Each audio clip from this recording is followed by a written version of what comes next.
Yes. On to my left, the mic at the back, a non-Muslim brother. Good evening, sirs. My name is M.S. Sridharan. I am a bank officer. And I have been earning my salary from my bank, from the bank's main income, that is interest.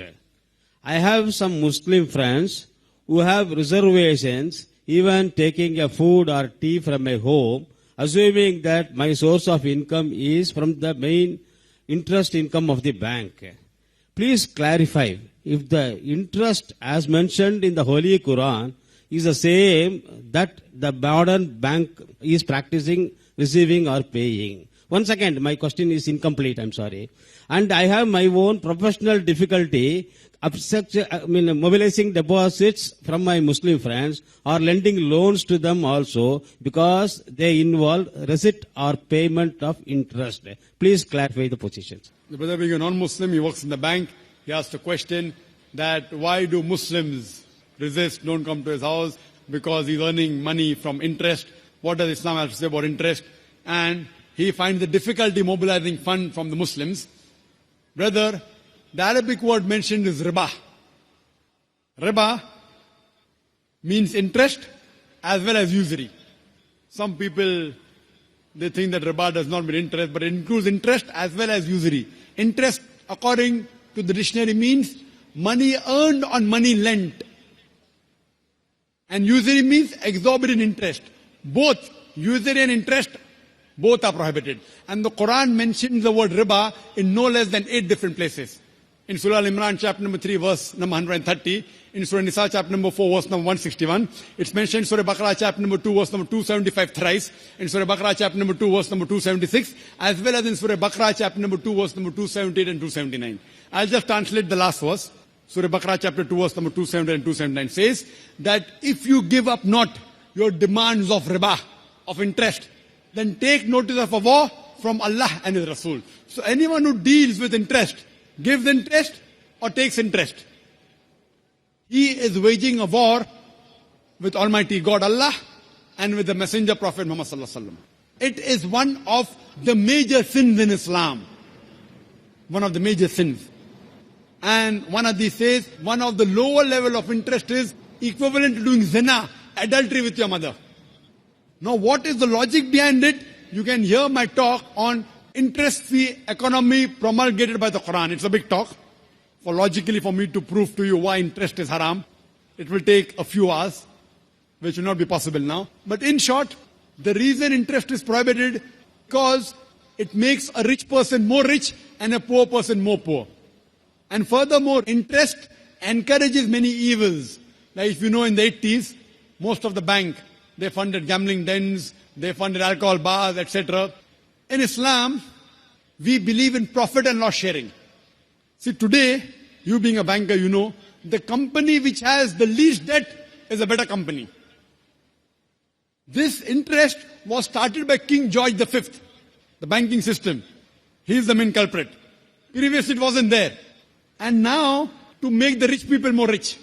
If a poor person wants loan from a bank, it's difficult. You want to see what is his asset, how much is he earning. So it's more difficult for a poor man to get loan. And furthermore, if you analyze the top companies, they are debt-free companies.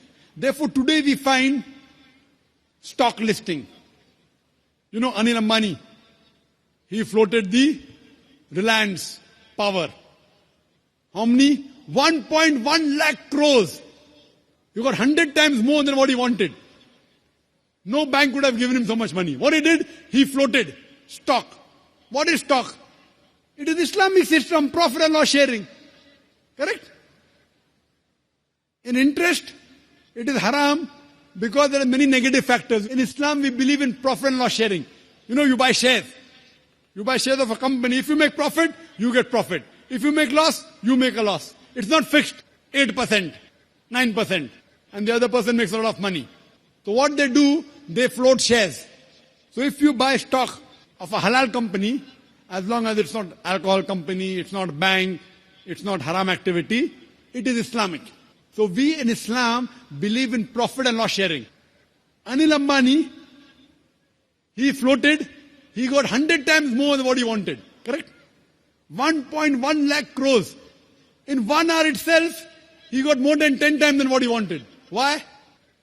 People thought, okay, if I invest with Anil Ambani, I'll not get that fixed 8%, 9%, 10%. I'll make 20%, 30%, 50%. You know, and the mutual funds, if you're a banker, JM Basics, number one, 116% in 1 year. So what in Islam we believe? In profit and loss sharing.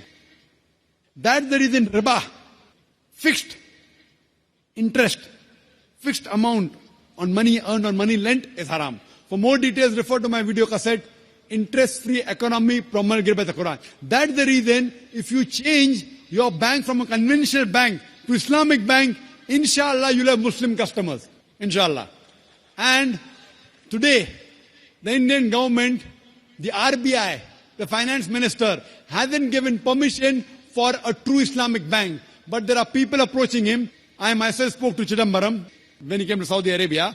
And there are high possibilities. Manmohan Singh, our Prime Minister, initially he was the finance minister. He understands finance better. There are high possibilities, inshallah. He is studying the system.